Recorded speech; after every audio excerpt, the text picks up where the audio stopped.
включили. Починаємо працювати згідно до програми. У нас перший наш спікер із зустріч з Оленою Михайленко. Вона представник з Канади. Олена наша співвітчизниця і дуже приємна людина. Вона працює вже тривалий час, 2 роки, да, Олена з нами? 3 роки. 3 роки вже працює з нами. Представник канадської компанії, ви бачите, у вас є в ваших документах є опис позиції. І Олена зробить свій виступ і будете готові з запитаннями. І ми відпускаємо Олену. Да, а ви нас чуєте? Лен.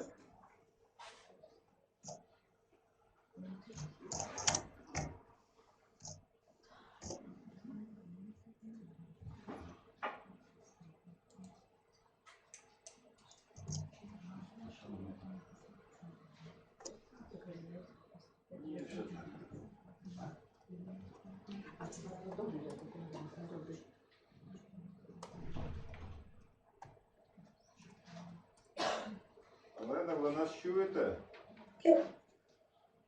Алло, чути нас видно? Видно, то ясно, що видно. Привіт, друзі. Привіт, дуже рада вас вітати тут і вас бачити. Чи добре мене чути? Так. Добре. Ігор, я нічого не чую. Добре, чути. Мікрофон ваш. Не мікрофон. Зараз. Мікрофон нормально робить. Ви чуєте мене? Так. Окей. Hello everybody again. Я дуже рада бути з вами вже 3-й раз на Буковельській школі. Перші 2 рази я була присутня фізично, так як ви там зараз. А сьогодні вийшло так, що в мене викладається інша поїздка, тому ми скористаємося технологіями, будемо разом, хоча й віртуально, але все одно моє серце разом з вами. Хотіла б сьогодні, щоб у мене не вийшло лекції, ви знаєте, багато хто знає, що я взагалі проти лекцій. І ми будемо запроваджувати це як не запроваджувати, просто використовувати цю нагоду як нагоду поговорити, як бесіду. Тому, будь ласка, якщо у кого виникають питання, навіть протягом того, як буду я говорити, просто піднімайте руку і Ігор дасть можливість поставити питання або щось сказати, прокоментувати тощо. Отже, Україна Канада крос-культурні студії для постіндустріальної освіти. Чому взагалі ця тема крос-культурна виникла, оскільки я поїхала ще давно з України, і частково ми зараз живемо і в Україні, і в Канаді. І оці постійні подорожі, вони примушують побачити ті проблеми, які існують між для тих людей, які можуть бачити трошки наскрізь між країнами. Коли живеш в одній країні, то цього не помічаєш. І тому саме з цим питанням ми почали займатися разом з університетом Untitled. Ви бачите, ось його тут логотип.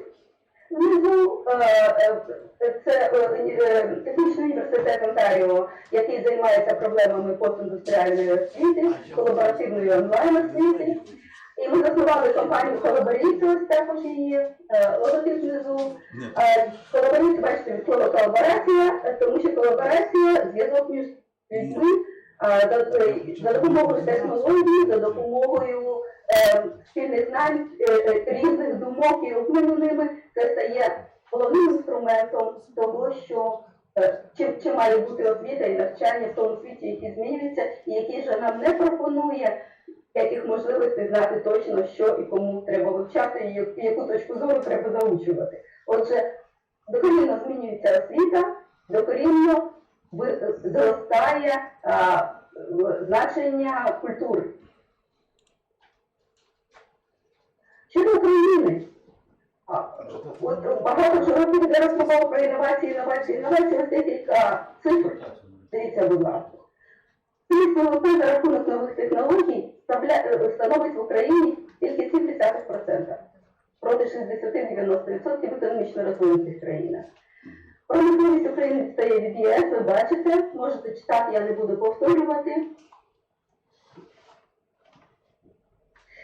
У нас дуже багато науковців і людей з вищою освітою, більше, ніж в інших країнах, але ви самі розумієте, що віддача до української науки це дуже велика. Отже, що ми робимо не так?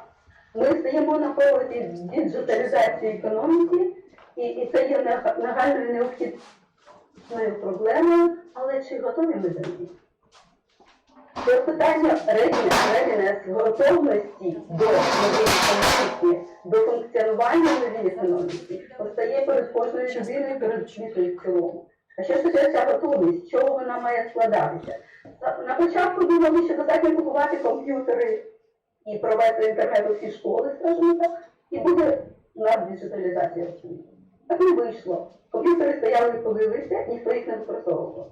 Тоді почали думати, що, можливо, треба дати digital skills, більше навчити викладачів користуватися технологіями. Почали проводити різні тренінги, вчити різним програмам. Це дуже маленький дало ефект. Оскільки люди, пройшли тренінг, отримали сертифікат і забули, оскільки їм не потрібно, вони не хочуть цю програму. Є ще щось. Це презентаю. Є ще щось, що складає готовність до діджиталізації економіки. Це ось культурно-психологічна готовність. Про неї говорить найменше. І це саме те, на що ми звернули увагу в університеті Онтаріо, спочатку вивчаючи digital skills, вводячи міжкраїнові порівняння. Ми побачили, так, є відмінності, але вони не надто великі, але одні країни свою економіку цифровізують і йдуть дуже швидкими кроками вперед, інші країни щось їх гальмує. При тому, що інфраструктура, я думаю, Олена підтвердить багато хто живе в різних країнах, що інфраструктура мобільного зв'язку, інфраструктура інтернету в Україні дуже гарна, дуже доступна, дуже дешева. Але щось трохи гальмує, оці показники інноваційності економіки нам говорять про це. Отже, коли ми говоримо про новий світ і нову економіку, чому саме має навчати освіта, коли ми не знаємо тепер, що нам треба вивчати, старі знання вже не працюють, ми не знаємо, що буде через 5 років тим більше, коли наші студенти, а тим більше школярі, коли вони вийдуть у дорослий світ і будуть на своїх робочих місцях. Що ж їм треба знати для того, щоб бути успішними в такому новому змінюваному світі?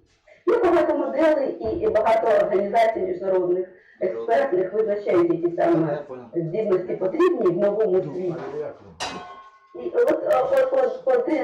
одна із таких моделей – це 10 здібностей, які виділяють Інститут майбутнього. Можна читати?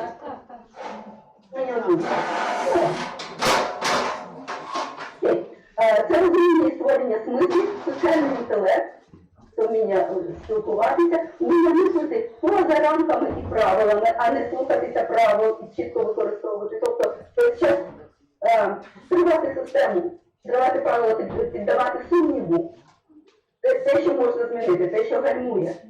Адаптивне мислення, тобто ми маємо адаптуватися до контексту. Тепер ми зрозуміли, що знання контекстні, а не загальні. Так, в житті, навіть на робочому місці кожному, ніхто не питає, розкажи мені параграф перший, розкажи мені параграф другий, а завжди треба адаптуватися до контексту і вирішувати проблеми там, але наша традиційна освіта цьому не вчить. Ось подивіться, міжкультурна компетентність стає однією з необхідних компетенцій для успіху в майбутньому. Обчислювати мислення. Тобто ми тепер покладаємося тільки на дату, на великі дані, на статистичні дані, evidence-based knowledge. Так? Не те, що традиційно вивчали завжди, не те, що здається самим. Тобто критичне мислення і опора на цифрові дані. Медіаграмотність, знову таки критичне мислення для оцінювання, оскільки інтернет дає можливість викладати будь-яку інформацію будь-кому, і треба дуже добре розбиратися, на що покладатися, на що ігнорувати. Міждисциплінарність. Знову ж таки проблема нашої освіти, це правило, яке треба нам підривати, оскільки дуже дисципліни, але в житті такого немає. В житті все перемішано і потрібна міждисциплінарний легкий перехід між дисциплінами. Проєктне мислення, тобто людині треба не так, як традиційно було просто знати там теорію якусь, а писати проєктом, тобто задумати щось, вирішення проблеми і як довести до кінця вирішення цієї проблеми. Тобто не відривається навчання від практики, теорія від практики, щось там загальні знання до контекстних знань. Це дуже контекстне і все дуже проєктне. Управління інформацією, тобто ми всі маємо бути здібними створювати контент, викладати цей контент, працювати з різними інструментами цифровими для створення цього контенту і поширення його. І вміння працювати віддалено. В принципі, те, що ми зараз з вами робимо. Ось такі здібності виділені. Ви бачите, що тут дуже практично нічого не говориться про контент, тобто зміст освіти, зміст дисциплін. Оскільки це настільки швидко змінюється перше. І по-друге, всі майже кожного дня щось гуглимо. Тобто ми шукаємо в Гуглі ту інформацію, яка нам потрібна, і вона всім доступна.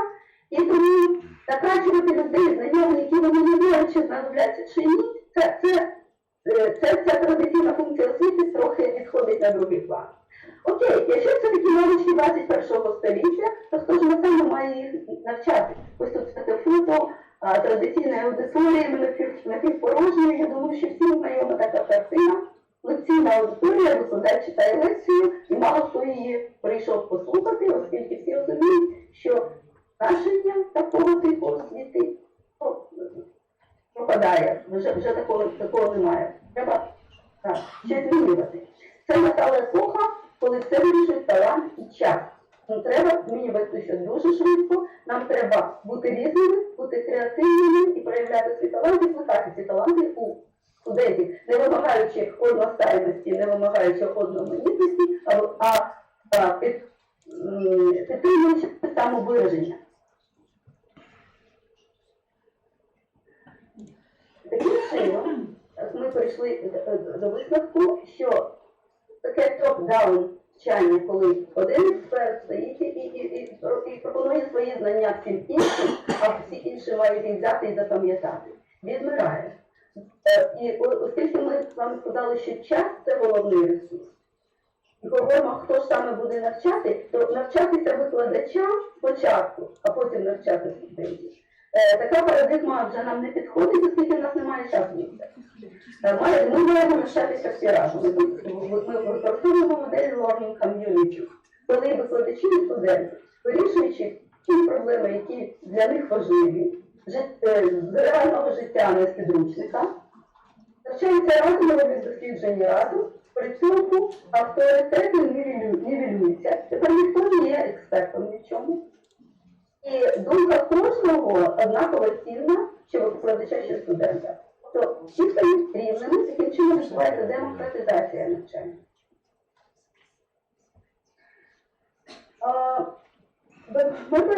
Ми в своїх дослідженнях беремо на озброєння теорію transformative learning. Ця теорія створена американським вченим російського походження Джеком Назіру, який сказав, що для того, щоб людина чогось навчилася, їй потрібен когнітивний дисонанс. Людина має весь час стикатися з тим, що вона не може щось прийняти, що для неї дуже нове, що для неї шокуюче. І саме через такі дисонанси або навіть культурні шоки людина навчається і змінюється. І змінюється паралельно зі зміном світу. Мізіров виділяє такі три шари або аспекти трансформативного навчання. Це психологічний, коли ми реалізуємо самого себе, свої переконання, піддаємо сумніву, що те, в чому ми завжди були переконані, що це є правильним і актуальним зараз. Потім ціннісний шар, коли ми переглядаємо свої цінності, от скажімо, я той, хто був вчителем, викладачем все життя і вимагав покірності і підпорядкованості, він має свою роль переглянути. Роль викладача і студента, ці авторитети, ієрархію і так далі. І поведінково, коли ми змінюємо навіть свій стиль життя, поступово змінюючи, це і екологічна поведінка, і поведінка в освіті, як демократизація, і ставлення до різних членів суспільства, зміна ставлення і так далі. І оці всі трансформації, ми вчора проводили спільний проєкт між Україною і Латвією. У нас була така сама онлайн-сесія, де ми говорили про трансформативне навчання. І от була дискусія, що саме ми маємо змінювати, що саме ми маємо трансформувати. Ми маємо трансформувати правила в наших університетах, ми маємо трансформувати технології більше застосовувати. Чи ми маємо трансформувати самих себе? Прийшли до висновку, що ми маємо трансформувати все. І себе починати, і по собі робити саме такий наголос. Стосовно того, що ми зробили в Україні, я потрапила в Канаду і потрапила в це академічне середовище, і ми почали спільні проекти з Україною, оскільки я таку відчувала свою місію. Мій чоловік то двоєм, якого всі багато хто тут знає, і ті також має українське коріння. Ми з ним домовилися, ми з ним так відчували, що така наша місія, все передове, все найкраще, що є в світі. Не те, що було 30 років тому, що тільки починається, має відбуватися і в Україні одночасно.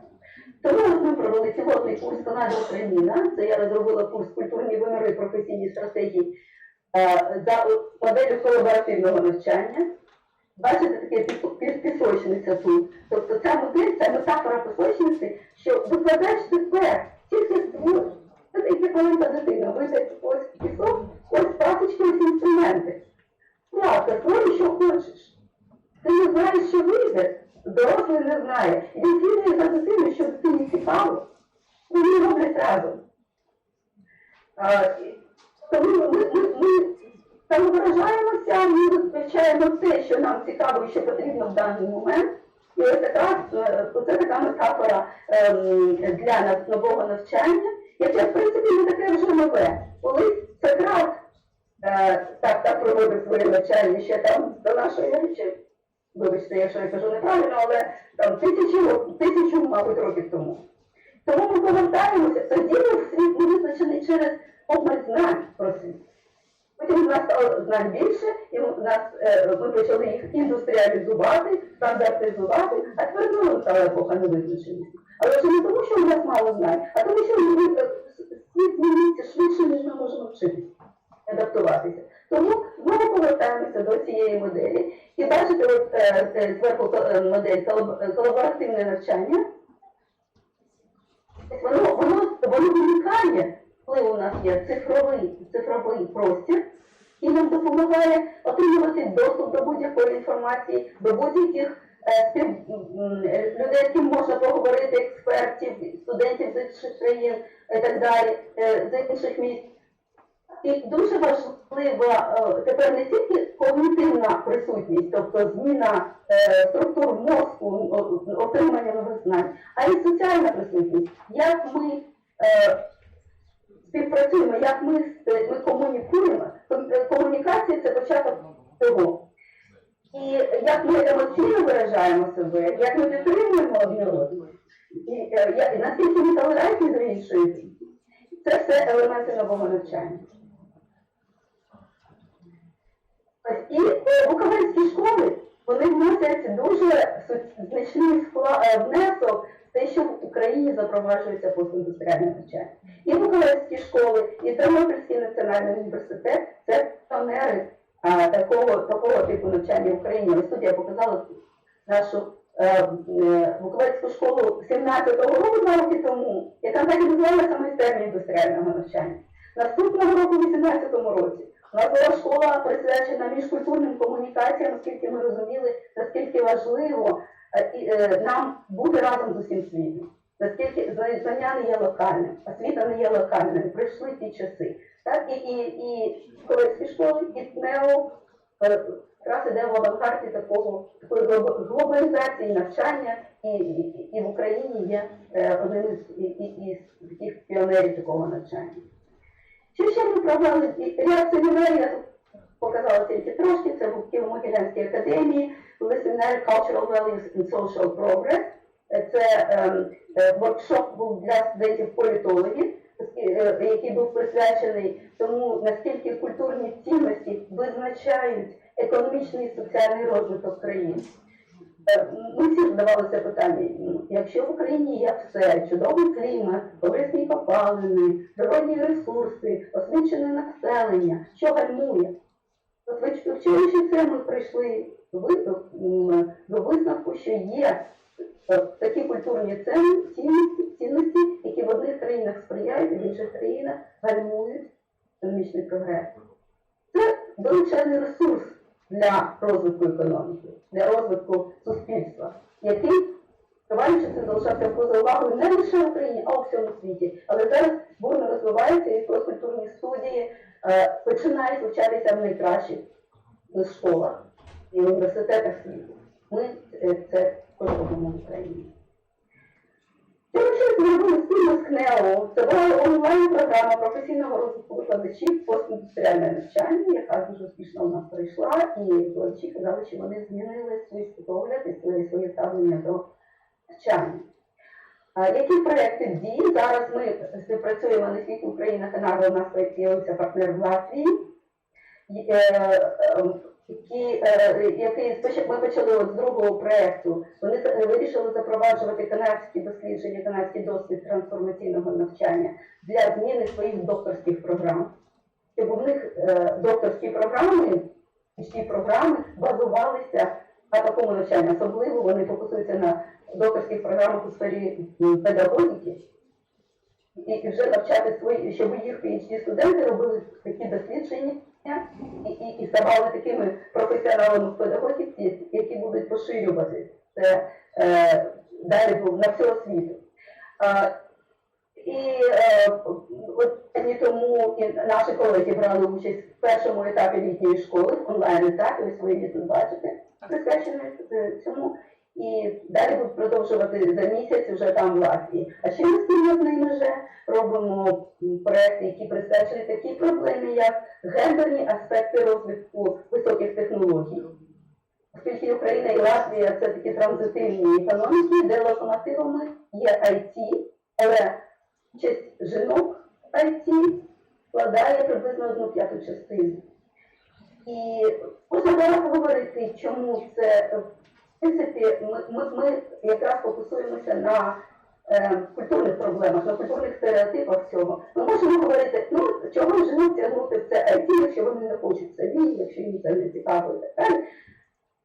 Можливо, є якісь фізіологічні речі, є багато досліджень про це, але більше всі дослідження показують, це культурні блоки, це традиційні погляди на роль жінки. І це не просто так заради того, щоб досягти рівноправ'я.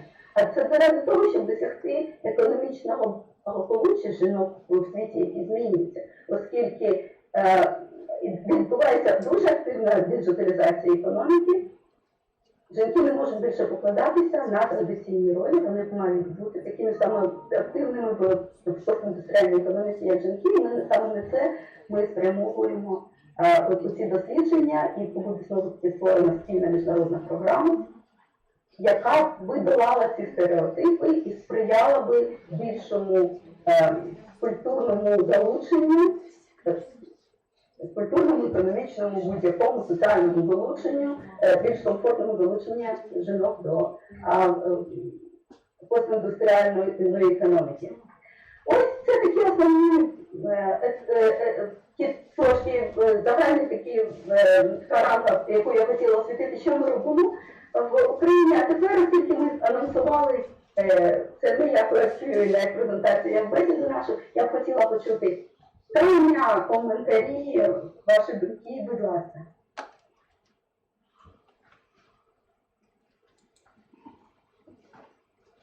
Якщо буде погано чути, я буду транслювати. якщо мікрофон не буде записати. Та ні, Будь мама. ласка, Людмила, дуже рада. Мені кажуть, що все добре. Добре чути. Людмила, кажіть. Що, Я сказала, що добре чути. Олена, це Я не чую, мабуть, що мікрофон у вас вимкнений. Та ні, мікрофон включений. Зараз, секунду. Ви чуєте нас? Ви чуєте, Олена, нас?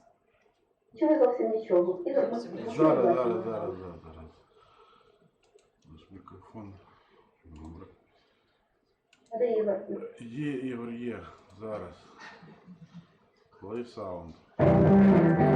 Є, next. Мікрофон, є. Раз, два, три, раз. Ага, точно, щось нічого не бігає. Раз, два, три, раз, два, три, раз, два, три. Фініш. Зараз. Налаштування звуку. Раз, два, три, раз, точно. Раз. що йдуть налагоджування. Раз. Олена там щось намагається з собою зробити. Раз. Чую вас. Чуєш? Олена, чуєш? Ага. Я хочу подякувати пані Олені, що в неї чудовий сайт, вона веде Олена, я щоденно, абсолютно нічого не чую. ставить багато інформації на її сторінці, на веб-сайті. Багато цікавої інформації, переклади йдуть з англійської мови, вона має доступ до певних ресурсів, так що рекомендуємо вам слідкувати за її Я сайтом. знаю звук, нарешті, я до цього нічого не чула. Ласка, повторіть питання. Ні, Олена, ваш сайт, ви даєте дуже багато цікавої інформації на сайті. Я навіть особисто перепощу багато її інформації. Прошу так само дати, ще раз можу показати, де ваш сайт, щоб люди подивились вашу сторінку в Фейсбуці, пошерили. Це група, це не сайт, це група у Фейсбуці, яка називається Culture and Post-Industrial Learning.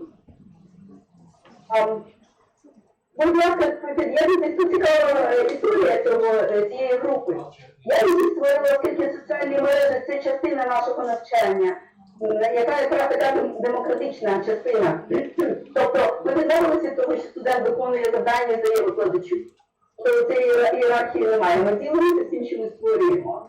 І от ця група була створена саме на тому пілотному курсі, який прочитала з Канади онлайн для українських студентів.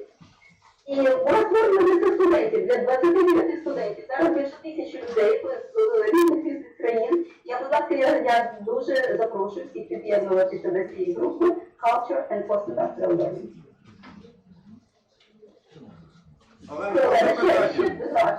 Олена, питання. Чуєте мене? Дивлячись на на вашу презентацію, ви кажете, що треба весь час змінювати власну думку. Історія показує про те, що найбільші прориви в будь-якій сфері діяльності виконують люди, які не змінюють власну думку і йдуть ортодоксально до соціальної сфери або цього суспільства. Так? Це свого часу навіть отримало назву конформізм.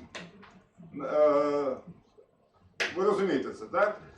А чи не закликаєте ви нас до цього конформізму з точки, скажімо так, пристосування до сучасного світу, не намагаючись його змінити на краще, ідучи наперекор течії? Це свого часу навіть отримало назву конформізм. Можна відповідати, так? Так. Георгій, так це ви, так? Дуже приємно. Дуже цікаве питання. Де межа між трансформаціями і конформізмом? Так. Тобто, я маю на увазі під власними трансформаціями, це не підпорядкування чиїсь інших мейнстріму або чиїсь іншої думки. Ми маємо постійно себе аналізувати і так, як ви вдома робите прибирання. Ви викидаєте щось старе, купуєте щось нове. Так само ми маємо відмовлятися від своїх застарілих таких стереотипних прийняття ролей, сприйняття розподілу праці. Я маю на увазі зараз тільки говорю про викладання, так, якщо ми фокусуємося. І дивитися, що саме вам підходить. Безумовно, не всі мають слідувати шаблону новому. Кожен проходить свій якийсь шлях. І якраз оцей ставка на талант, тобто, якщо ви талановитий викладач, і ви отримуєте, і ви використовуєте лекції і топ-даун, зверху вниз такі стосунки, які студентам це підходить, якщо ви безумовно не ставите їх такі рамки, що вони залежні і мають підпорядкуватися. Якщо вони готові відвідувати ваші лекції, тому що їм це цікаво, добрий час. Ні. Тобто кожен знаходить свою нішу. Ми тільки маємо не закривати очі на те, що світ змінить. Так само, як казати, я не можу нічого в своїй квартирі змінювати, тому що мені вже 20 років так зручно. Деякі люди так роблять. Деякі люди щось змінюють. Деякі люди залишаються такими ретроградами, деякі люди, я не хочу нікого ображити. Розумієте, ми всі змінюємося. Ми бачимо, як змінюється тренд, ми бачимо, як змінюється екологічна ситуація. Ми не можемо вже поводитись так, як раніше, тому що світ йде до катастрофи. Ми бачимо, як в соціальному плані змінюється, коли йде перемішування людей і піднімає голову ксенофобія і багато людей, і мілітаризація в різних країнах. Тобто, це просто інша сходинка самосвідомості, коли ми аналізуємо світ, аналізуємо себе, і розуміємо, що нам треба змінити в собі. Всі розуміють це по-різному, але абсолютно не потрібно жодної одноманітності. Одні люди більш традиційні, інші люди більш інноваційні, і не сказати, що краще. І я дуже саме згодна, що якраз ті люди зробили внесок в історію, які не погоджувалися з новими течіями, а тримали свої переконання, відстоювали їх, навіть якщо вони піддавалися різним атакам. Ну так, тобто тут треба дивитися ретроградність і вірність своїм переконанням, вірність своєму шляху і своєму таланту. Тут треба це розрізняти. А хто має кому диктувати, вже немає цього. Це відмірає, це диктат і компанії, які використовують такі лідерства авторитарних, і такі університети, де є авторитарні лідерства, де символічні досягнення і символічні нагороди, але вимагається, щоб викладачі не мали змоги ні вправо, ні вліво, а тим більше студенти. Такі, ви знаєте, також такі університети, такі школи. І, можна подивитися на рейтинги. Таке об'єктивне, якщо ми вже говоримо про цифровий data evidence, якщо ми можемо дивитися на дані. Хто йде вперед, той хто змінюється швидко. І дивиться, хто настроєний на своєму, що ми завжди так робили, і тому так ми і будемо. Що змінюється, як суспільство реагує, як абітурієнти реагують і так далі. А тут вже аналіз кожного стрій. Хтось є суперкласним лектором, який поб'є всі новітні технології. І це дуже добре. Такий талант. Талант цінується час і талант. Це найбільше цінності сучасності. Олена, по-перше, дякую за те, що розставили крапки над «і», тому що я зрозумів, що трошки в більш глобальному плані подивився на вашу пропозицію. Що не лише стосується викладання, а й стилю життя, сучасного стилю життя в цифрових технологіях. Це по-перше. А по-друге, от те, що ви відповіли, виникає питання, як в тих вищих школах, які ви згадували наприкінці виступу, або відповідь, поводити собі викладачам, коли головне, щоб студент був на лекції, і лекція проводилась в стандартному вигляді, скажімо так, з інноваціями, з презентаціями, з мудлом, але, скажімо так, в старому форматі. В старому форматі, скажімо так, от тут підказують колеги. Це можливо, напевно, до авторитарного стилю лідерства, правда? Тобто, якщо ви авторитарний лідер, який вимагає дотримання старих норм, які працювали у нас вже 50 років і далі будуть працювати. Ви ж інтелектуали, у вас є якісь колегіальні органи, там, якісь наради, якісь ради і так далі, і так далі. Так і працюють. Те, що ви можете зробити. Розумієте, я не знаю в конкретному вашому випадку, але я впевнена, що якщо постійно капати і ставити питання, що треба диверсифікувати, кожен викладач як особистість, має особистісні риси. І може бути цікавий студентам один контентом, який унікальний, який він знає, другий своїми соціально-емоційними здібностями, що його студенти просто люблять. Третій його дослідженнями, які він залучає студентів. І студенти починають відчувати, що вони щось можуть самі, а не тільки заучувати те, що їм скажуть. Розумієте, якщо студенти привчені заучувати, до речі, я вже розповідала про це багато разів, я думаю, що і ви про це чули. Цей пілотний курс, він був пілотний бере в першу чергу, тому що він повністю змінює світосприйняття, який був за канадською моделлю, з канадського університету, для українських студентів, яких я знала, особисто навчала в попередньому році традиційно семінарським способом.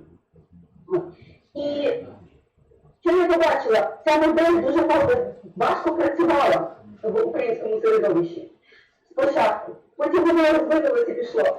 Студенти були навчені говорити вільно. Тобто вони сиділи і очікували, що їм скажуть, що робити.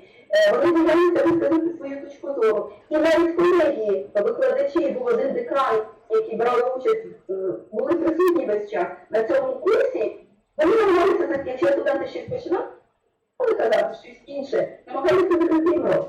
Тому ми про це не говоримо. За ним тут говоримо про все. Ми говоримо чесно, і думка кожного це однаково цінна. Ніхто не має ніяких авторитетів. І студенти почали говорити більше. Розумієте, якщо ми привчаємо з дитинства вивчати і слухатися, ця країна ніколи не буде мати інноваційного. Всі люди дорослі будуть чекати, що їм скажуть, що робити. А хто це скаже? Хіба начальники в тих же самих вузах? Хіба всі вони війні? Але вони всім кажуть, що робити. А там є інші, може бути багато воїнів, які не мають права голосу. Треба добуватися права голосу. Вибачаюсь, знову ж таки, питання, от остання ваша фраза, так? Приклад Японії. От тут Олена Сейц трошки розповідала про Японію, і в нас була вчора теж бесіда з Японією. Виникає питання, а чи не залишилась там, так, скажімо так, традиційна повага до сенсею, чи як правильно сказати? До старшої людини. До старшої людини. І все ж таки інноваційність, прогрес, новітні технології, наскільки воно відповідає тому, що ви сказали? Робити це з традиції. Я не спеціаліст по Японії, тут Олена Сейц знає більше, і мене поправить. Але я досліджувала, аналізувала культуру. Є спеціальні моделі для вимірювання культури, і ви, оскільки були на попередніх школах буковельських. Тому і питання.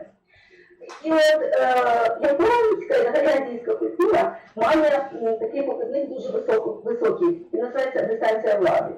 Тобто дистанція між тими, хто наверху, і тими, хто внизу. І ті, хто внизу, так сприймають. В різних країнах різна дистанція влади.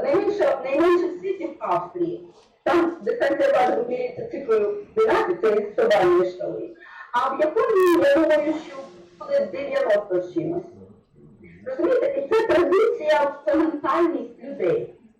А ви говорили, до речі, Сейц говорили про те, що як вони сказали, що начальники кричать підлеглих. Я давно рекомендувала назвати «Страх і трепет» по Японії речима європейців, яка намагалася там працювати, і як відбувалася її кар'єра, вона йшла вверх-вниз, саме через ці культурні дисонанси. Подивіться, будь ласка, ви багато чого зрозумієте. Ми говорили про це, дискутували, можливо, вона ще згадається того. Як при такій дистанції влади, при такому підпорядкуванні, такі жорсткі ієрархії. Як вони досягають власних економічних результатів? Олена, можливо, ви гадаєте, що ви тоді відповіли? Так, звичайно. Можна також запитати. Да, я питаюся згадати, що тоді відповіла. Ви таки сказали, що вони багато копіюють. Да, звичайно. Вони через свою дисципліну залізли. Якщо щось копіюють, вони далі копіюють і ніхто не діло. Тобто вони пішли, це їхня така конфуціанська філософія. Це правда. Щоб підпорядковуватися і виконувати. Це Вони дуже багато і тяжко працюють. Так, ви мені розповідали про їх рівень суїцидів. І як вони падають вже після робочого дня, просто падають на траву, лежать на зонах, скільки вони втомлюються, і в такому стресі вони працюють постійно. Тобто, окей, для них, можливо, це, розумієте, це поколіннями, це тисячоліттями вихована філософія. А у нас як європейська країна. Я не думаю, що нам така модель культурно підійде. Хоча у нас дистанція влади серед всіх радянських, до речі, дуже висока. В Україні 91 дистанція влади. Це дуже висока. Тобто люди привикли, і в цьому є школі багато проблем українських. Люди звикли, що тим, хто наверху, все можна. А може так і треба? І тому, і ваше питання про те, якщо начальник не говорив, що було так, що нам робити? Розумієте, такого питання, скажімо, в Канаді не виникло. Хоча там теж є ця проблема, але вона набагато менше.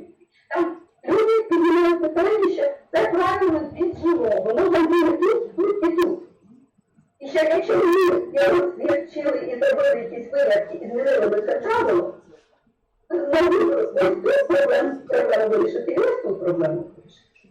І оскільки дуже кожного важлива, тим більше викладачів, тим більше PhD, тим більше академіками там називають не в нашому розумінні академіків, а всіх, хто в вищій школі працює, робить дослідження і викладає, то вони їх дуже поважають, і їхня думка багато. І тому, оскільки весь час ці правила підриваються, знаєте, як вираз підривні інновації, нам треба підривати, що є, змінювати його. І це не тільки мають робити ті, хто наверху. Ті, хто наверху, вони створюють свою систему, їм там комфортно. Але люди, які працюють зі студентами, наприклад, так далі, вони мають бачити проблеми краще. І треба не боятися просто піднімати свій голос. Звикнуть, і куди не дінуться. От якраз організаційна культура в різних інституціях різна, і там, де, Михайло, я бачу, якщо ви хочете щось сказати, одну хвилинку. Культура дуже сильно впливає на стратегію і на показники такого. Там, де така ригідна, застрягла стратегія, лідерство і так далі, вони і час швидко змінюється, все швидко змінюється, і вони намагаються проїхати на своїх добрих заслугах, і вони поступово скачуються вниз. Ці організації, такі як, наприклад, СНЕО, які весь час вчаться, і дуже відкриті для всього світу, для всіх інновацій, вони швидко просуваються в рейтингах. Будь ласка, Михайло, а я відповіла Олі. Так, але ще одне питання після Михайла буде. Я думаю, що монополії бути не може, тому що людей багато. Значить, пані Олена, по-перше, рад бачити, вітання до запитань. Не всі знають, що ви є експертом з креативних індустрій Українського культурного фонду. А був цікавий проєкт саме з креативних індустрій за цей час. Дуже багато. Весь час оцінюють, час йдуть конкурси різні, конкурси там присвячені інноваціям в креативних індустріях, присвячені інклюзії в креативних індустріях і так далі. Тобто вони всі мають якусь певну тематичну спрямованість.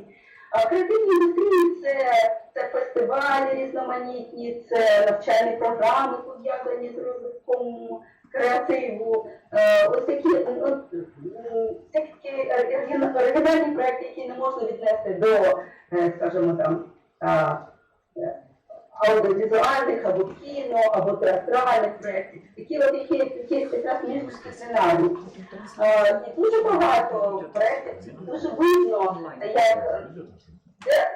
пріоритет просто отримати гроші, а де люди мають класну ідею, І наскільки це видно, що ви не можете уявити. Вже видно з першої сторінки. І є дуже класні проекти. Наприклад, я збираюсь поїхати на джазовий фестиваль в Одесу у вересні, тому що проект просто шикарний. Видно рівень людей. Тобто можна очікувати, що фестиваль буде такий. Є проекти локальні, маленькі, в маленьких містечках, дуже хороші. І хочу сказати, проєктів стає більше і більше, і це дуже добре, тому що креативність йде в групу з економічним розвитком, оскільки, знову ж таки, талант і час – два найбільших ресурси в сучасному світі. Будь ласка, ви хотіли ще? Так. Ну, по-перше, хотів вам сказати, що у Львові в червні буде ще один джазовий фестиваль. Здається, теж дуже цікавий. Якщо вас це... Тому що я не спів, у нас рендомний, часом потрапляють проекти випадковим чином. Бо я не всі бачу, які є проекти в Україні. Знову ж таки, вибачте, не зрозумів останню фразу. Я так вважав, що вам подобаються джазові фестивалі, вам просто підказують, що можна... Вона його не рецензувала. І він з'їде. А друге, те питання, про яке, знову ж таки, з вашої відповіді мене з'явилося. Ви вже двічі повторювали про рейтинги, я так розумію, вищих учбових закладів. Ви знаєте, що статистика, як і рейтинг, це дуже цікава річ. Її можна повернути в залежності від того, як поставиш питання і на що будеш дивитися. Так от, виникає питання до вас. Можете назвати, скажімо так, більш-менш об'єктивний рейтинг для вищих учбових закладів, на які можна хоча б, якщо не спиратися, хоча б придивлятися до оцінки об'єктивного рівня викладання і самого вузу? Ну, я думаю, в першу чергу це мають бути міжнародні. Міжнародні рейтинги з результатів, яка склалася. Зараз я не готова точно назвати, а якось спеціально це не вивчала, які є рейтинги. Але коли, навіть у Facebook потрапляється рейтинги на очі, і бачиш, і слідкуєш за певними школами, до яких маєш відношення. Дивишся на їхню динаміку. Але найбільше об'єктивний показник – це були студенти. Динаміка вступу. Тому так, якщо вже говорити по життю, кожен університет веде таку статистику. Безумовно, впливають і інші фактори. Впливають фактори, наскільки регіон платоспроможний, наскільки регіон близько до інших вузів, які є конкурентами, і так далі, і так далі, і так далі. Безумовно. Так? Але якщо аналізувати, можна... В аналізі є такий прийом, як мінімізувати дію інших факторів і вилучити дію певного фактору. І таким чином, якщо робити такий аналіз, який безумовно роблять кожному вузі для себе, порівняти з іншими, то зробити висновки для себе. А якщо, наприклад, зростає декілька рейтингів одночасно, або падає декілька рейтингів одночасно, це ще вже про щось говорить. В принципі, не треба фокусуватися на одному рейтингу, я би сказала. Треба яйця розкладати в різні корзини і брати з різних картин.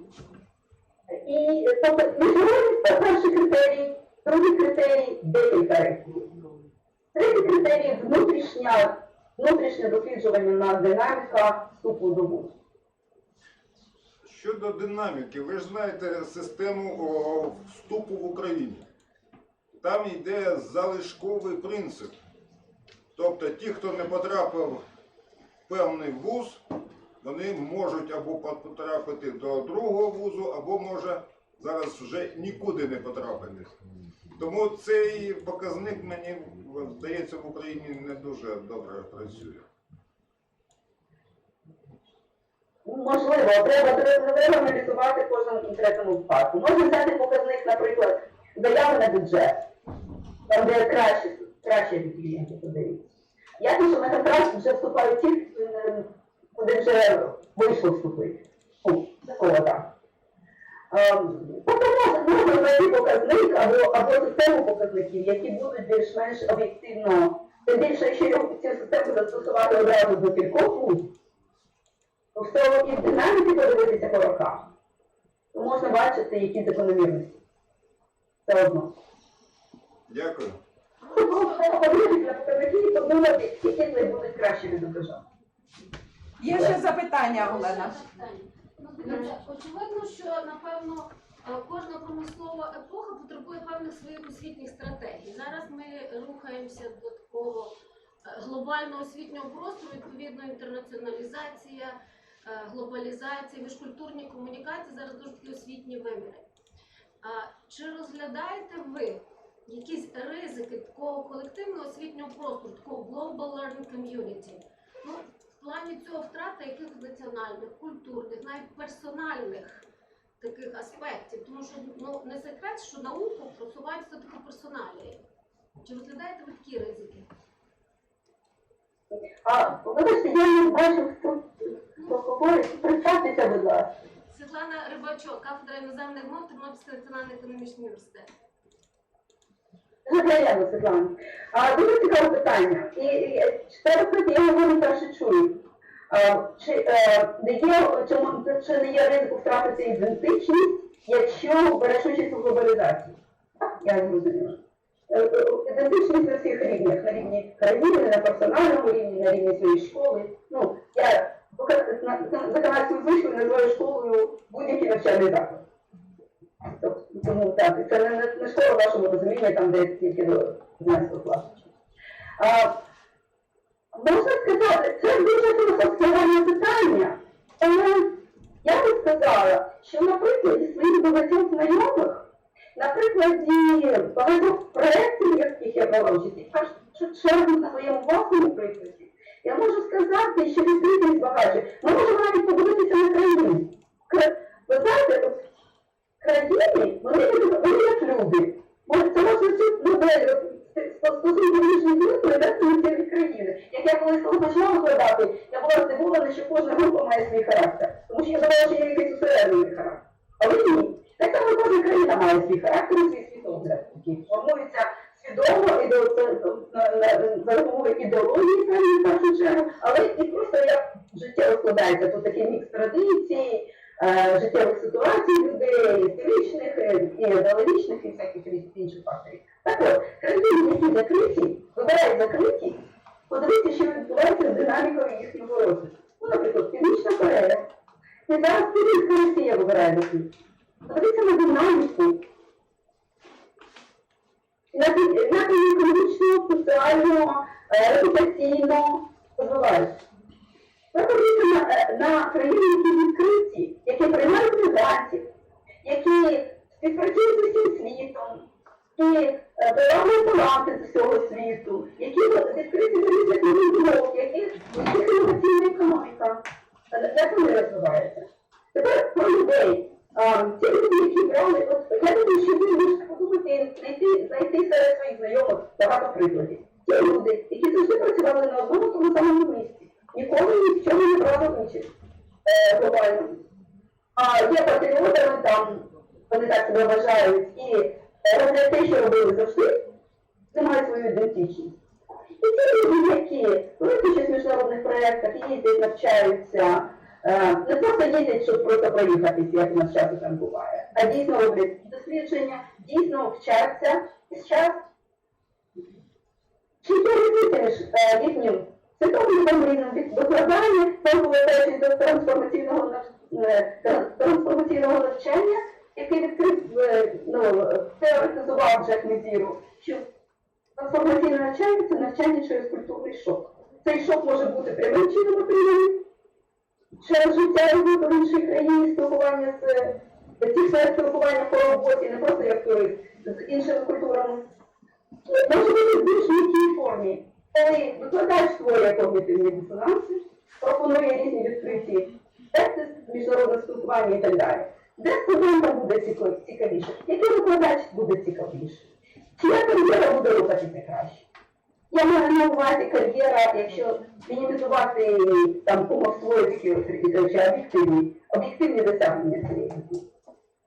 Ось мені так здається. Тобто я не можу в своєму досвіді доказів, що є ризик негативного впливу. Тобто, чим більше ти стикаєшся з протиріччям, щось не виходить, і аналізуєш чому, більше ти розвиваєшся сам. Пані Олена, дуже цікава розмова з вами. Запрошуйте всіх до участі в ваших класах, в ваших програмах. Так? Я всіх запрошую. Я надзвичайно рада бачити всіх друзів, що вони нові, тому що вже слово слово, однозначно не того, що воно зростає. Так. Тому ми мусимо йти далі в програмі. Дуже вам вдячний, безмежно вдячний. Доступ є до Олени Михайленко, будь ласка, і в Фейсбуці, і на сторінках. І пані Олена дуже відкрита до спілкування. Доєднуйтеся до друзів, доєднуйтеся до групи культури і постіндустріальне навчання. Будь ласка, всіх запрошую. Дуже дякую за спілкування. Все ж успіху в Буковельській школі. Бажаю вам успіхів також. Ви ж працюєте. Будьте здорові. До побачення. Так.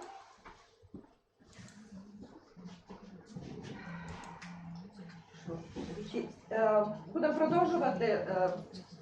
Так, треба брейк, не треба, так? Йдемо далі. Брейк. Окей. To the way English is taught that are a result of my direct experience. I'm no expert, I'm no authority, but I'm somebody who has travelled around the world and learnt languages myself and taught languages myself. More importantly, for education, I'm a dad.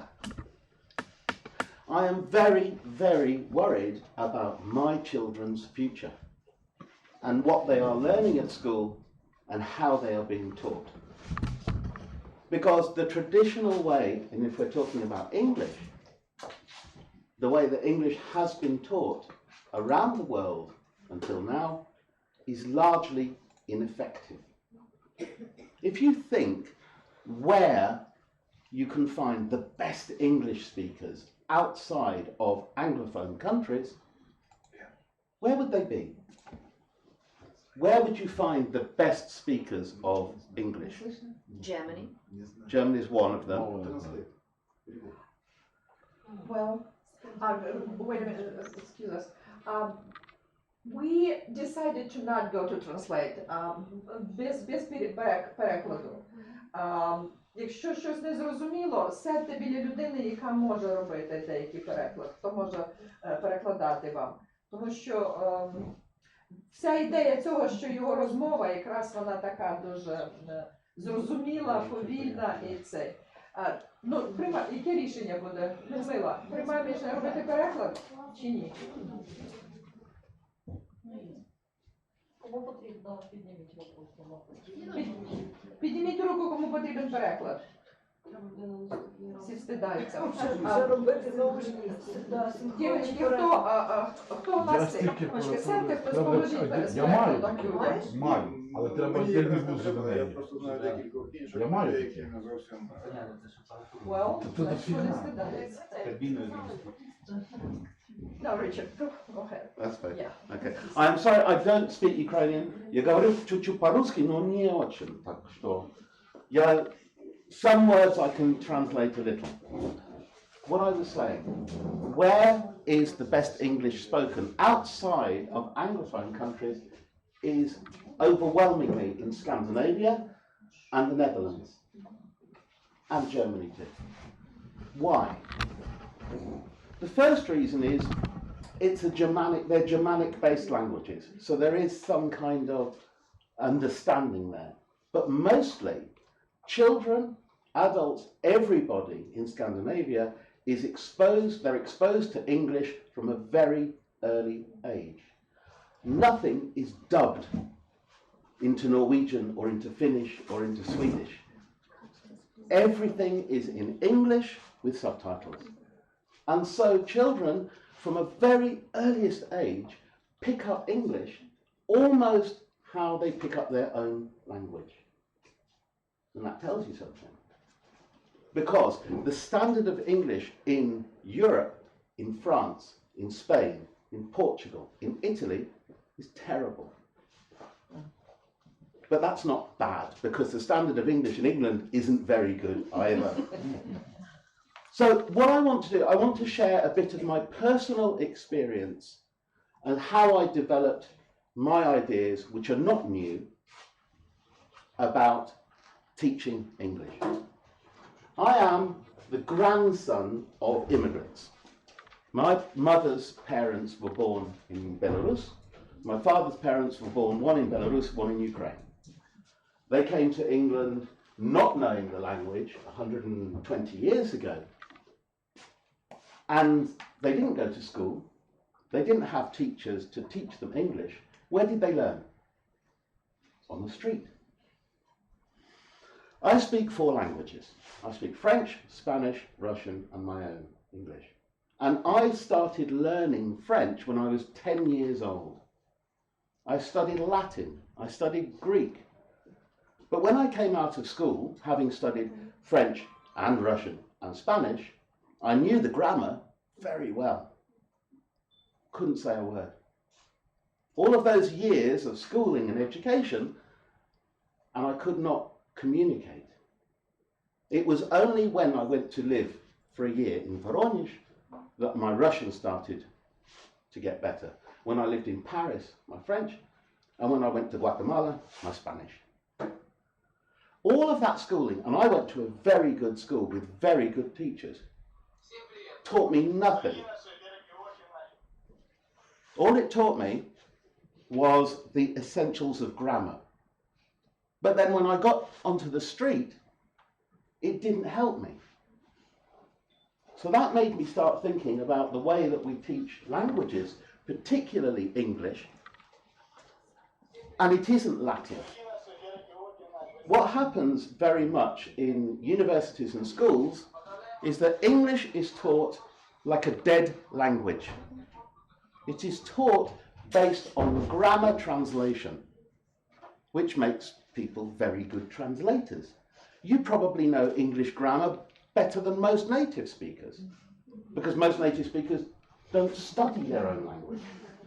If you listen to people on the street, how they speak, for those of you who understand the third conditional, I would have done that if I was you. It's a normal thing to hear. We don't know. If you say to an English person, could you give me an example of the subjunctive? They think you're asking for a cocktail.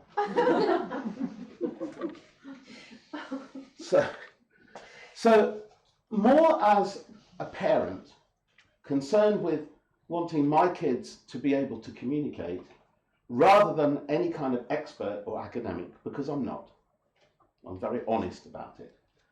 But I have been doing this for a long time. As I said, I've been learning my own language for 50 years, and I'm still learning every day. And I've been learning French since I was 10, Russian since I was 13 or 14. So I've had a long experience with learning languages. I've had good teachers, I've had bad teachers, but my best teachers were me and the street. Learning by doing when it comes to language is far more useful than learning theoretical. Latin is a different matter. And my example is always this. If you are in a bar and you want a glass of wine and you get your glass of wine, then you have communicated successfully. The waiter is not going to say to you, I am sorry, I cannot serve you because you got the second conditional wrong. Well, maybe in Paris. The French are a little bit more strict. Now, in Ukraine, which is not unique when it comes to the study of English, there are some existential problems that teachers everywhere share. The first one is, you haven't got any money. Resources are a problem in many, many places. The other thing is the demands made of faculty staff. You have to publish. And I ask myself, and you have to pay for it, and I ask myself, does that really add to the general knowledge of the world community? much. Does anybody read it? Hardly anybody. What is the point? Wouldn't it be better to send teachers on cultural linguistic exchanges? Be money much better spent. To have a teacher from Ternopil spend 3 months in the United States or the United Kingdom. Apart from the cross-cultural advantages, it would help with the one thing that many teachers here, the problem they face. They don't practice the language that they teach. The only opportunity they have to speak English is in class. So what happens is, like language is like a muscle. If you don't exercise it, you lose it. So it affects things like pronunciation, intonation, which for communicative purposes in English is so important. Because we don't care much about grammar. Listen to native speakers. And another thing, native speakers don't listen to each other. We only listen to the important words. We only listen to the intonation. So again, if I imagine that I am a caveman for a moment and I say, yesterday, supermarket, bread, cheese, wine, you know what's happening. So does it really matter if I get the grammar wrong? Not really. If you're telling me a story and you say yesterday, my brain knows that you're talking about the past. And so if you say yesterday I go to the supermarket instead of I went to the supermarket, I don't even notice. Nobody cares except your peers. Native speakers are not interested in the mistakes that you make. They're interested in what you have to say. And this is the big difference when you're learning languages. And it comes to my most hated word in education. And that word is perfection. That is a dirty word. Because it doesn't exist. It's an illusion in language. No two people, native speakers, will say the same sentence the same way. In the United Kingdom, there are 43 separate dialects. And within those dialects, there are sub-dialects and accents. So when people say, I need to have an English accent, well, which one?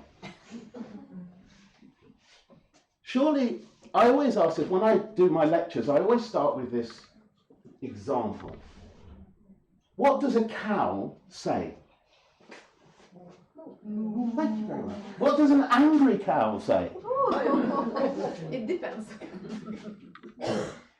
I ask, why do animals make noises? Why do babies cry? And why do we speak? Signal to express. Because we want something. We want the other person to understand what we want. So I think that the trouble with language teaching is that they put everything into one group of just it's English or it's French. I disagree with that. What I believe is that there should be two separate subjects. There should be academic English, which is interesting and fascinating and very useful for some people. But the majority of university students, particularly in a place like Ukraine or Colombia, where my wife is from, you must have B2 English to graduate.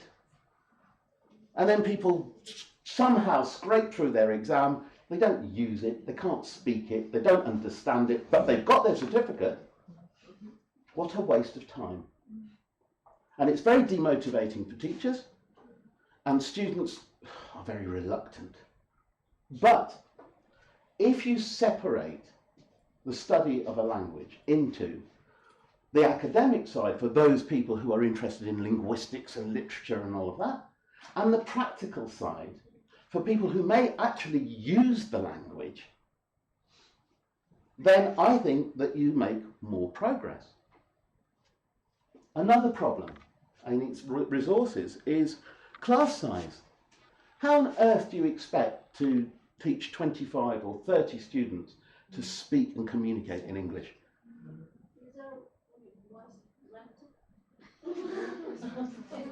Very bad.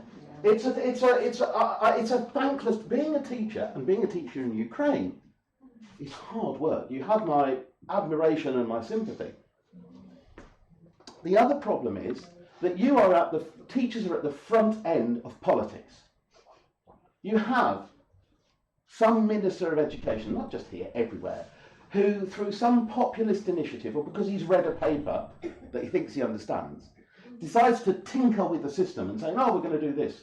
So you get conflicting messages. It's very hierarchical.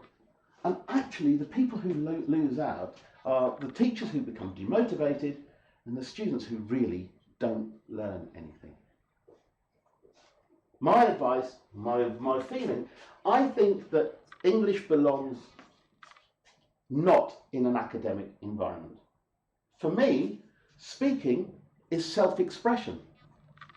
And that belongs and sits better in the field of other subjects, such as music, dance, art, even sport, even cooking. These are things that are practical self-expression. And for me, that really is what we try and do when we speak. We are trying to deliver a message of our thoughts, of our feelings, of our desires. It isn't about whether I know how to do an inverted conditional. Because most people don't care. And this is the big difference when you're speaking with native speakers or speaking amongst yourselves in English. Native speakers don't care. They will help you because they will see that you're trying to communicate and they'll fill in the gaps. Where you get judged and told you're not good enough is by your own peers. And so what happens is, from school, this engenders, it creates fear and complex and this need to be perfect. And so what happens is, you theoretically, you know the language better than native speakers, and you're confronted with a native speaker and it's, don't know what to say, can't say anything, scared of ridicule, scared of getting it wrong. But we don't care. If you listen, really listen to native speakers speak in the United States, in Canada, in Britain, everywhere, we make hundreds of mistakes. We talk terribly, but we understand each other. Because the point of communication is that's the cross-cultural, cross-individual divide. It's reaching the other person. I think this is forgotten a lot when it comes to teaching English. For example, when people learn English, traditionally, they're quite good at the grammar, they do the translation, they learn lists of vocabulary. But they're not taught, and they'll study phonetics. But the practical application of that, in other words, the pronunciation, and more importantly in English, because it's not a flexible language for word order, the intonation, that's what gives you the meaning. So you can know English brilliantly, but if you don't know how it sounds, you cannot be understood. And I can prove it. I have many students who are from Russia and Ukraine, and usually men. Women tend to be better at intonation than men because they're more emotional. So it's better because English is an emotional language these days. It didn't used to be. But I would get a guy and he's like this. Hello, my name is Ivan. I do not smile, I do not dance, I do not do intonation. One of the reasons why that is, because that one is actually physiological. If you think about where Russian and Ukrainian is spoken from, it's from the mouth. Everything is in the mouth. French is through the nose and the back of the throat, so is American English. British English is spoken from the heart, from the top of the chest, from the top of the chest. That difference in tone allows you to project more. Another problem is that most people less so with Ukrainians and Russians, but the same, when you speak English, you don't open your mouths enough. Some of that is to do with national shyness, I think, and the structure of the language. But because, in order to articulate properly, in order to reach people, you have to move your mouth. Mouth mobility is very, very important. Nobody teaches it. So, does it matter? For example, I was listening to a couple of people who have Instagram posts, and one said, I would like to explain you the following. Okay, that's a mistake. It's actually, I would like to explain to you. Does it matter? No, because what's more important was the fact that it was delivered in a way that was easy to understand. And the other thing is, what in your mind, what is fluency? How would you define fluency? Is it not making mistakes? No. Is it speaking fast? No. In a normal life. To reach understanding, maybe. Thank you. Understand. My definition of fluency is actually freedom. It's the freedom from fear of making mistakes. It's the freedom to express yourself the best way that you can. You don't have to rely on translators or dictionaries. You can learn a language without a teacher, without a book. These days, I don't even know why people even bother teaching grammar. There's so much on the internet. If you have a doubt about the future, look it up. Use your teachers and your teaching time to practice the application, the real application of the language. The speaking skills, the communicative skills. I know people who come out of universities and institutions with a C1 level of English. By the way, I don't like the CEFR either. I have 4 levels of English. I'll talk about those in a moment. And yet, they cannot ask for a cup of tea. They can't.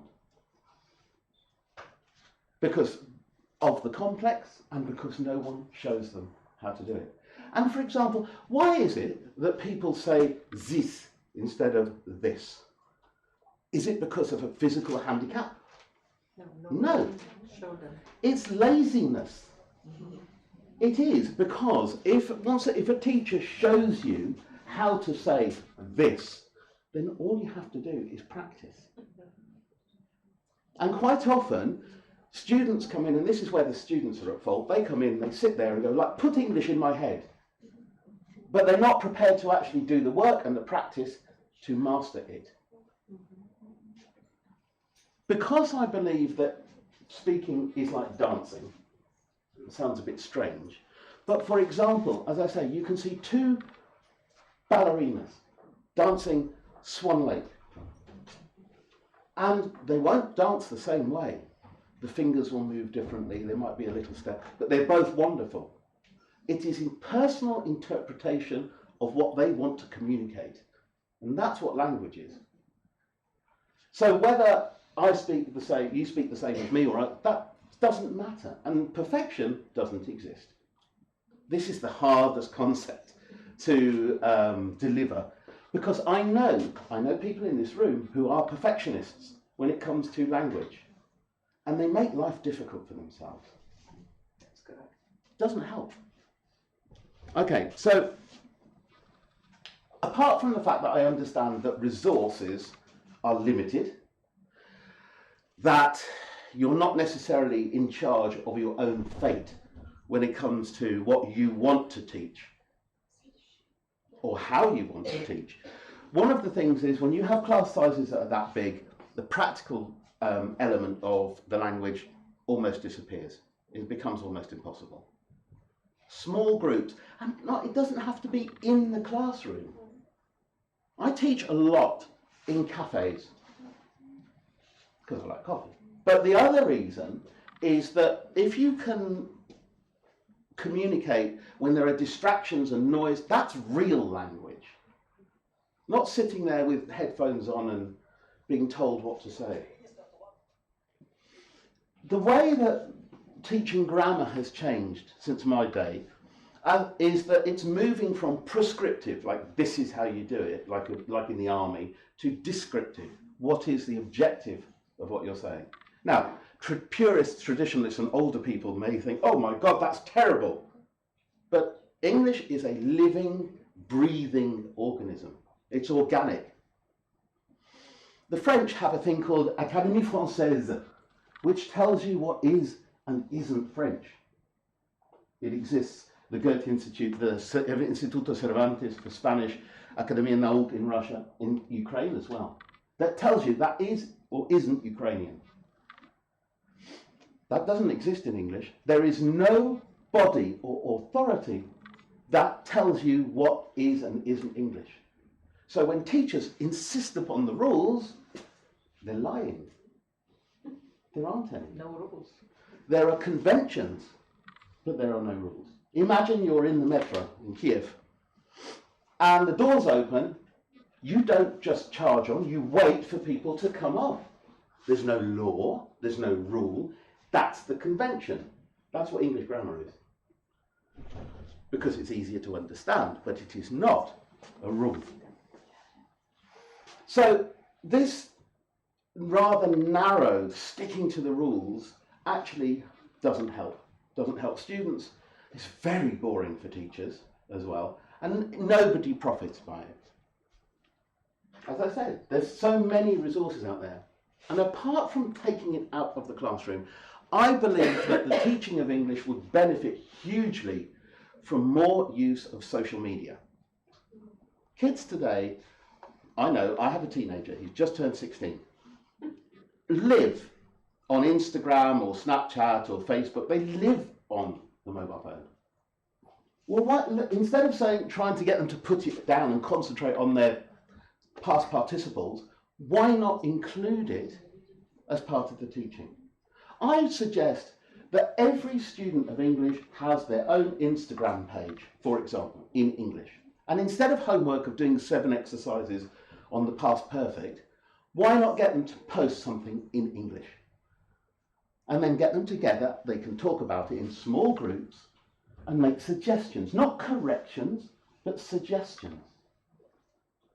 The idea of being told you are wrong, you're not good enough, is not, it's more than not helpful, it's actually an anathema to everything that education stands for. The problem is that we live in a system where you need a piece of paper to prove everything. And that somehow, that because you got a 5 in English and somebody got a 4, that they're better. Well, that's nonsense. My grandfather, who came from near Grodno, arrived in England in 1897, and all he could speak was Yiddish and Russian. He learnt English by living in England. During the First World War, he was sent to France as a soldier and learnt French because he was serving with French soldiers. He learnt by doing. He wasn't an educated man. He didn't go to school past the age of 12. But he spoke 4 languages well. Now, it might not be classically pure, but language isn't. This is what I think my argument with the academic approach to English is, that it actually isn't fit for purpose. You want people to be able to communicate. Learning English makes your world bigger. And this idea of judging and evaluating and marking and making people feel inadequate is terrible. But at the same time, if students want to really improve, they need to work. But they need to work in a way that I think is different from giving people exercises and translations to do. So, when I say, the first question I ask any student of mine is, why are you here? Why are you learning English? Because if the objective is because I want to communicate with a wider world, and I want to understand more and make myself understood, then that's great. But if you don't have a really good reason, Why bother? One of the problems is that, again, if I'm wrong, correct me, but in Ukraine you need to have a certain level of English to graduate university. Why? Because I think to myself, if you live in Учета на количках, Запоріжжя, and you are studying, mechanical engineering, and your family's there, you're going to stay there, you want to open a business there, well, what the hell do you need English for? If you're interested and you're keen, then it's great. But to force people to learn English against their will, you can't force people to especially a language. So that's another thing that I would also address, is the necessity for English. Yes, it is a global language. Yes, it's very useful. But it needn't be obligatory, not in my opinion. I would like to see more exchanges. Ukraine is one of the most friendly countries in the world, and it's one of the best countries for visitors. I don't need a visa. I can come for 6 months if I want. Nobody asks me a question. It's wonderful. It's extremely welcoming. And people here are generally, in my opinion, better educated than they are in the West in some ways. So what I would like to see is more cross-cultural exchanges. I would like to see more groups of students going and spending time in Anglophone countries. I would like to see English teachers coming here more. I'd like to see teachers from Ukraine going to England or the States for a stagirovka for a while. Because knowing the language isn't just knowing the grammar and the vocabulary. In fact, that's a very small part of it. 60% of communication is non-verbal. You can watch an Italian movie with no sound, you know what's going on. Gesture is very important. Intonation, as I said, extremely important and ignored in the education system here in Ukraine, more or less. So if you have that cultural understanding, that exchange, it will actually not only improve the students, it'll improve the teachers and give them a chance to practice. And this is my final suggestion. I would like to see in every institution in Ukraine or anywhere where English is taught, an English corner. What do I mean by that?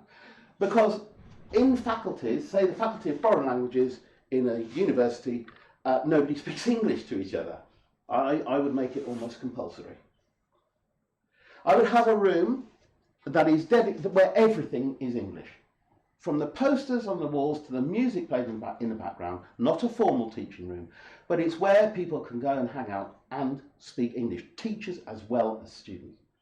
Where you can give your breakdown of your Instagram homework in an atmosphere that is not judgmental, but in an atmosphere that is constructive and helpful. Stop telling people they're wrong. I find it, there was a native teacher, very, very popular, very well known on Instagram, who said that to say yesterday night was a mistake, and that you were wrong. And I took exception to this. I said, no, it's not. We say yesterday morning, we say yesterday afternoon, most people say last night. However, to say yesterday night is not a mistake. It is a less common form, but there's nothing wrong with it. How dare you tell someone that that is a mistake? Because it's completely clear. When it comes to pronunciation as well, do you need to have a British accent or an American accent? No. A lot of people worry about it. Bloody British. Some people want to change their accent for cultural reasons, that's fine. But I think that changing your accent is a bit like plastic surgery. If you're doing it for yourself, that's fine. If you're doing it to please others, it's not a good idea. But what I would say is on pronunciation, what's important, the most important things, there are two aspects. One is where it would cause confusion. For example, slip and sleep. Beach and my auntie. That's where it's good to have Bear clear and pronunciation. Bear and beer. Exactly. That was my mistake. Yeah. Bear and beer. That could cause all sorts of problems. So where pronunciation could cause confusion, that's where you need to work. And in fact, there are really only, and of course, as I say, intonation, which in my opinion is the most important thing. But actually, there are really only two types of mistake. This is what I would say to teachers. There are two types of mistakes your students can make. The first type of mistake is a sort of mistake that doesn't matter. Doesn't change the meaning. It's a slip of the tongue. Think about, do you speak your own language without an error?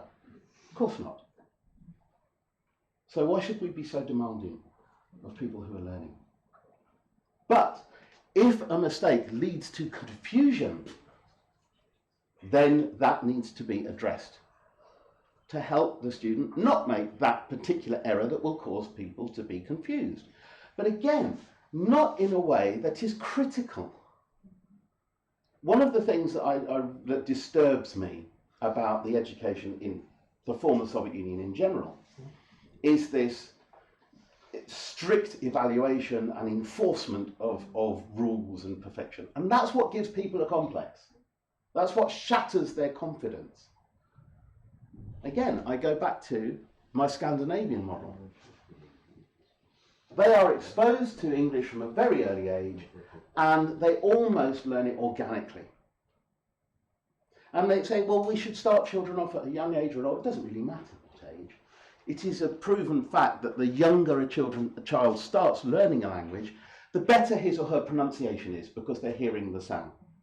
But they're not linguistically made yet, so older people have more of a linguistic knowledge, so it becomes easier for them to learn other concepts. But my entire point is this.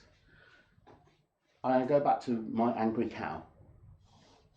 The reason we open our mouths in the first place is because we want the other person to understand what we are feeling or thinking or want.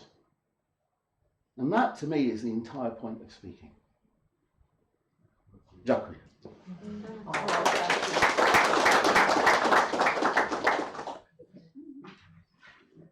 I mostly agree with Richard, and can say when I came to United States, it was 22 years ago, and it's absolutely happened the same thing. Technically, I know English, but I can't communicate. I don't understand any one word what people say. For example, the family when I lived, the man lived in a house, and he said, tell my sister what I will prefer my scrambled eggs for breakfast. And when time came, I tell his sister, Clarence said, scratch your leg. Why it came to me scrambled eggs to scratch a leg? Because I heard that. Я перепутала смыслы слов, потому что я не понимала, не могла слышать эти слова. И хочу вам сказать, что моя первая работа в Америке, я поняла интуитивно, что люди, которые приходят, то же самое, что случилось со мной. И я открыла в 1997 году тренинг-центр, назывался International House of Training, где мы брали людей, кто нужно было начинать from beginners. And what is from beginners? Start to say numbers. 1, 2, 3, 4, 5, 6, 7. Say spelling your name, spelling the word, spelling. Spelling really help. Вот что я хочу вам сказать, что учите студентов начинать со спеллинга. Кто знает, приходит, говорит, я сдал английский на там 3B, а спеллать не может быстро спеллать даже слова. Потому что вот когда ты spell делаешь, ты тогда слышишь, как слово правильно написано, слово идет.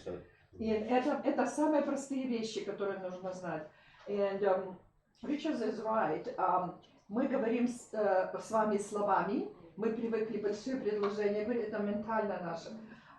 Английский это говорят мыслями. It's different mentality. Это shortcut, short dreams. You go to the point. My husband is American. And как мы полюбились, как мы поженились, I can understand how he understands me and how I understand him. Но Это секрет. Это секрет. Это секрет. Да, но he sent me to the school and I said, I know English. He said, no, you don't. And, well, he sent me to the lady who gave us a small talk. Small talk – это такой набор таких слов. И когда я первый раз услышала фразу «Oh, hi, I haven't seen you for a long time. How you been?» Я подумала, что никогда в жизни не скажу это слово так быстро. Это невозможно сказать. Она говорит, ты это скажешь через 2 дня. Какой успех? Она посадила меня, я сказала 40 раз. I haven't seen you for a long time. 40 раз. 50 раз. Это тренинг. Это тренинг. Это так, как ты вышиваешь, шьешь, так, как ты... Это только тренинг. Остальное все мысли. Все в голове сложится, все, как только ты будешь открывать рот. Это абсолютно правильно, это бриллиант совершенно сегодня, правда? Нельзя не любить Ричарда. Он так говорит, что это он просто... I want to share a story about the practical use of the language. I studied Russian at school. I was very lucky. And I studied Russian at university. I actually have a master's degree in Russian language and literature. But I couldn't speak it until I went to Voronezh. And the first lesson I had in really real Russian was being on the train to Voronezh from Moscow. And mujik enters the wagon and he says, "Ну что?" Пить будешь? Нет, еще нет. Еще раньше. Давайте сыграем. And he produced a pack of cards and a bottle of pшеничная. I learned on that train journey how to play durak. And when I got to that point, you get to that point, I was only 22 or 23. Физически больше не мог. Я ему сказал, я не могу больше. Ты меня уважаешь. That was my first lesson in real Russian. So this is actually true. That when I learned Spanish and I learned French at school, again I knew all the rules, but I couldn't say anything. And I remember going to Paris as a newly qualified teacher to go and teach in Paris and write a great novel. I wrote a couple of short stories. And I didn't understand when people spoke to me. Even though I could read the newspaper, I could read an academic journal. But I couldn't ask for lunch. And the same when I was in South America. Now my wife is from Colombia. And we live in Spain. So I use Spanish all the time. Don't write it. I'm not very good at it, but I can communicate very, very well. My first wife, покойная, к сожалению, was Russian. That's how I got better at Russian. Now, I'm not saying that everybody needs to go marry an English person or an American or whatever, but it helps. One thing that about taking English out of the classroom that I believe is very important is that people relax a bit more. They're not being told what to do. For those of you who are over 18, I always recommend English with a little drink. Yes, it is. It liberates the tongue. 50 gram поможет. Why? Because you don't care so much about the mistakes.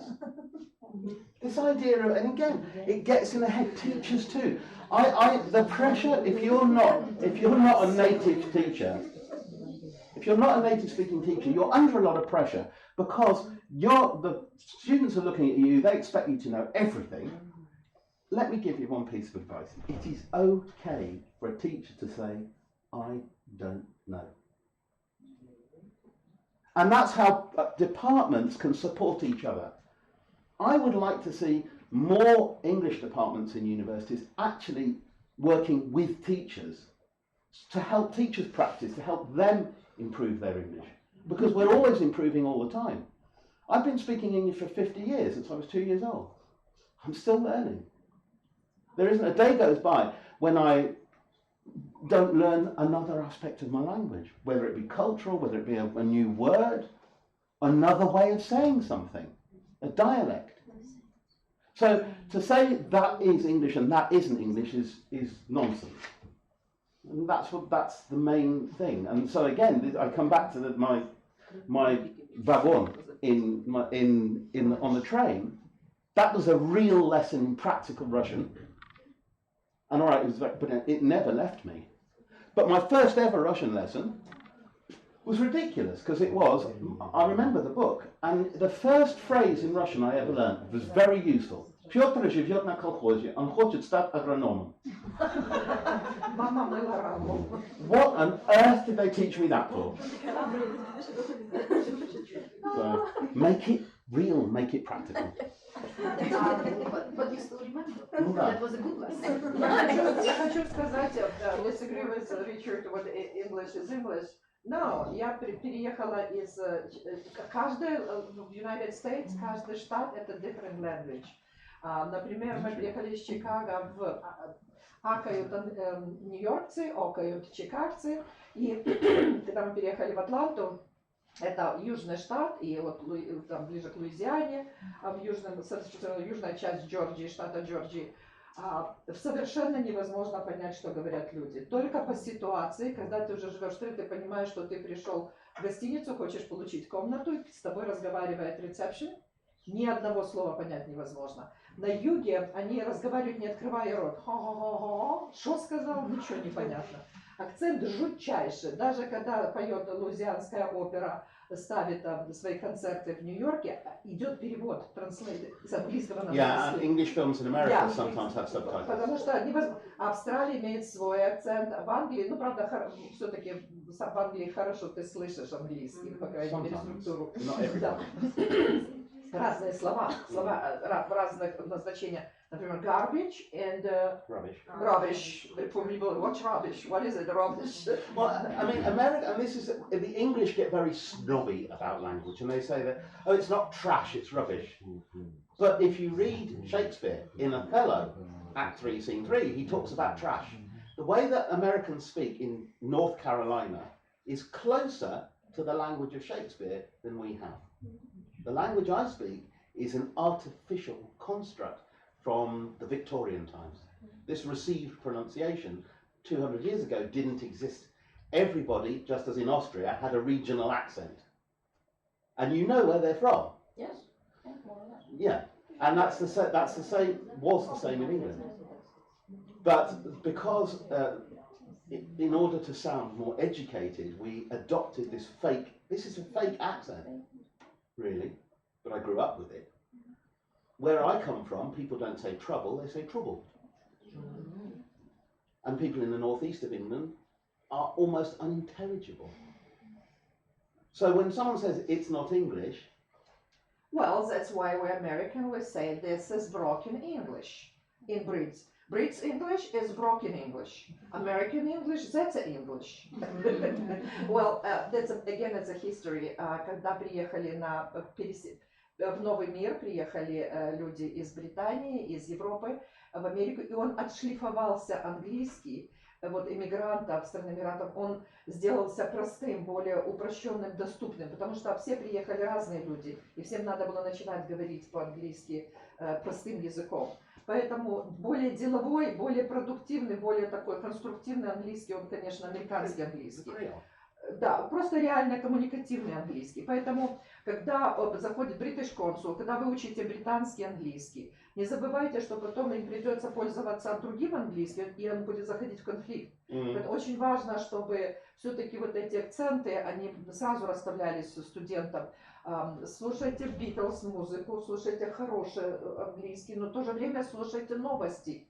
Я слушаю BBC, например, в Америке, но и слушаю свои каналы английские. Очень важно слушать social media.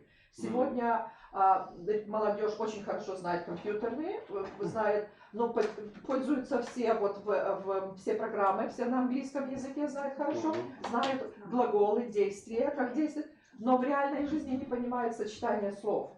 Social media, она делает вот эти вот очень быстрые коммуникации. Поэтому из своих 22 лет проживания в Америке я хочу сказать, что в основном, конечно, это чтение, безусловно, читать очень помогает. И читать простую газеты, читать книжки, какие-то разностороннюю литературу, обязательно чтение. И обязательно смотреть фильмы, помогает очень мультики. Мультики смотреть, детские фильмы, очень хорошо, потому что дети говорят простыми словами, и действие сразу идет, запоминается великолепно вот это все. Вот. И я думаю, что из академического, из академического английского надо все-таки в университетах вести первый тренинг, обыкновенный тренинг training language, that's a pronunciation, that's a speaking, и это абсолютно другое, чем граммаре. Граммаре убивает сразу же, вот эти комплексы выставляет, и все, человек закрывается. Когда мой ребенок приехал в Америку, ему было 16 лет, и он пошел в школу, в обыкновенную американскую школу, сразу с первого дня. И никогда не пришел, не сказал, что ему было трудно или он что-то не понимал. Потому что the second language, the group of the, in school, the second language, дети иммигрантов, они там Indian, там сидят Mexican, сидят Ukrainian, и они друг друга понимают, потому что им не надо перематывать, переводить слева направо, как переводятся слова. Они сразу учат subjects. И вот это очень важно, если... Children don't have a complex as well. We do, adults do, and somewhere we forget about the fun and the joy of learning. I'd like to see that return. It's too serious. Absolutely. That's what I said when я много раз говорила своему мужу, I like to be a bear. I like a bear. Оказалось, что я люблю не пиво, а медведя. I like a bear. И он очень интеллигентный человек, а потом через много лет спросил меня, кто был этот медведь? Какой медведь? Ну, ты все время говорила, I like a bear. No, это пиво. That's an important thing. What stops people speaking is that they think people will laugh at them. Well, so what? I make tons of mistakes in Russian, and people laugh at me, and I laugh with them. Because it's a personality. Look at the Richard. It's a beautiful personality. Nice teacher. Он может разбить вам любую, правда. Приходит и сразу аудитория вся его любит. And you are a very lucky man. See how girls smiling to you? Everybody's smiling to you. Thank you very much. Кто-то хочет что-то еще сказать из своего опыта? Делитесь опытом. Вы же все гордое имя англичанки. Ну, понимаете, диссонанс в том, что сейчас, чтобы поступить в университет, нужно сдать ЗНО за английскую мову. И спикинг там не потребен. И ваш вопрос вот мы задаем вот я хочу поступить.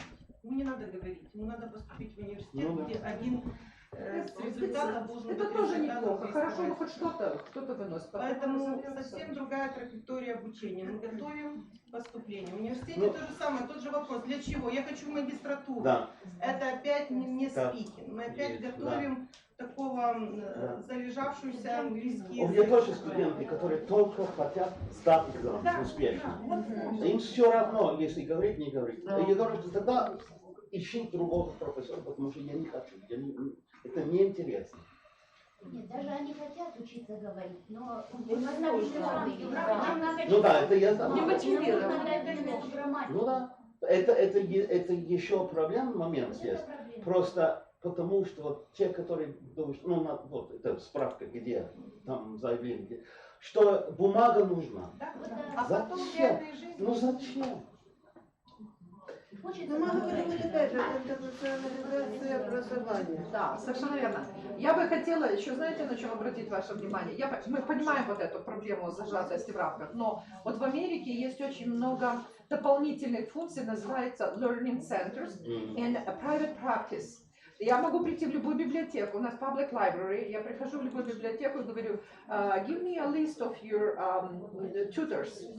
Tutoring, вот этот tutoring очень важный момент, потому что человек, когда идет в массовке, он может теряться, там что-то но когда он идет один на один, берет тютора. Тютор его выравнивает, делает ему, и буду работать с ним. Сегодня тьюторинг намного более продуктивный, потому что можно идти онлайн. Можно найти тьютор онлайн, хорошая цена, и ты всегда можешь себя подтянуть в этом вопросе. Почему-то в Украине этой практики нету, хотя для студентов, которые хорошо говорят по-английски, они могут быть тьюторы. Тьютор может быть студент, тьютор может быть тичер, который ушел на пенсию, тьютор может быть разрешение нужно на уровне вот этого рабочего момента, кто имеет право зарабатывать. Вы работаете на государственной работе в университетах, плюс дополнительно брать вот этот тьюторинг, чтобы можно было. Такая практика существует, ну, это называется освітній продукт, educational product, который имеет приватное. это tutoring, and недавно большой скандал был в Лос-Анджелес, когда женщины, героини многих сериалов, такие известные сегодня наши актрисы, они замучились со своими детьми, которые плохо учились, вот такие вот дети, у них не было времени мам заниматься детьми, они наняли тьюторов, студентов из университетов, которые за этих детей сдавались но если у тебя деньги есть, деньги есть, заплатили где-то по $500,000 за вот это все, и их раскрыли, разоблачили, и теперь их посадили в тюрьму. Мам посадили в тюрьму за то, что за corruption, потому что этого нельзя делать, за кого-то сдавать. Но подготавливать людей — это очень хорошая практика, поэтому, может быть, есть смысл в тех же кафедрах английского языка сделать какие-то вот такие возможности, кто способный студентов помогать, особенно использовать иностранных студентов, которые приехали скажем, с английским языком уже, давать им возможность больше коммуникировать, потому что у них тоже стресс, они тоже боятся вот этого языка. Но вот, как говорит Ричард, вот эти взаимные коммуникации, они бы, возможно, помогают. Но это надо получать разрешение, наверное, у вас, вы не имеете... Помните, когда-то в старые добрые времена у нас были называться интернациональные клубы? Собирались там интернациональные и танцы шли, мама мия, вот эти все, вот это было самое хорошее, one-way ticket, помните, это было самое хорошее communication, когда мы выучили вот эти все английские слова в клубах интернациональной дружбы. Все, да, coffee break, объявление, пожалуйста, да. Вручення, боже мой. Шановні колеги, на жаль, наші спікери з Австрії і Німеччини хочуть дякувати нам. І ми маємо за честь їм подякувати. Тільки що вийшло. Хвилинку. І вручити їм заслужено їхні сертифікати, побажати їм гарної дороги. Зараз вони підійдуть, але поки вони підійдуть...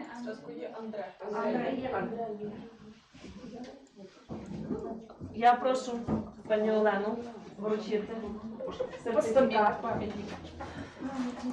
Так як ми говорили, за участь у академічній школі всі, хто бере участь, отримують сертифікати участі у міжнародній програмі, а також інший сертифікат про участь про проходження науково-педагогічного стажування. Ну, очевидно, нашим іноземним гостям науково-педагогічне стажування в обсязі 250 годин не дуже, але ми мали за честь слухати